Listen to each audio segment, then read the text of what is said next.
Hi friends, இன்னைக்கு வந்து ஒரு ஆச்சரியமான விஷயம் ஒன்று நடந்துச்சு. அது என்னன்னு தெரியுமா? நான் எங்கள் மாமாட்டே சொல்லலை.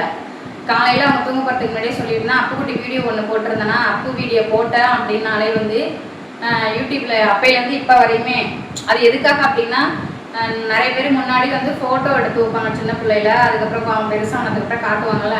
அது இப்போலாம் வந்து நிறைய பேர் வீடியோ எடுத்து சேவ் பண்ணி வைக்கிறதுக்கெல்லாம் நான் யூடியூப்பில் போட்டுருவேன் அப்புக்குட்டியோட வீடியோஸ். அப்புறம் நான் இப்போ வீடியோஸ் போட்டாலும் லாஸ்ட்ல அவங்களுக்கு வந்து மெமரியே இருக்கும் அப்படின்னு சொல்லிட்டு இந்த ஸ்வீட் மெமரிஸ் அந்த மாதிரி எடுத்து வச்சுக்கலாம் அப்படின்ட்டு நான் போடுவேன். 2-3 வியூஸ் போகும், லைக்கும் போடவே மாட்டாங்க. அது ஒரு சோதனையாகவே அப்புக்குட்டி வீடியோ தனியாக போட்டனாலே போகவே போகாது. இன்னைக்கு போடும்போதே நான் சொன்னேன், எப்படியும் போகிறது இல்லை எல்லாமே நம்ம அதுக்கப்புறம் பெரியவனாகி பார்க்கும்போது கொஞ்சம் நல்லா இருக்குங்கிறதுனால நான் போட்டுட்டேன். வியூஸ் எவ்வளோ திரும்ப இருக்கு? 600 வியூஸ். என்னடி இது? 600ங்கிறது கம்மி தான். பட் எங்களை பொறுத்தவரையும் இந்த 2-3 அப்படிங்கிறதுக்கும் 600க்கும் எவ்வளோ டிஃப்ரெண்ட் இருக்கு. அவனோட வீடியோ ஒன்று கூட ஒரு 10 வியூஸ் தாண்டினதே கிடையாது. இன்னைக்கு ஃபர்ஸ்ட் டைமா எங்களுக்கு 600 வியூஸ் போய் 6 லைக் வந்திருக்கு. எனக்கு ரொம்ப சந்தோஷமா இருக்கு.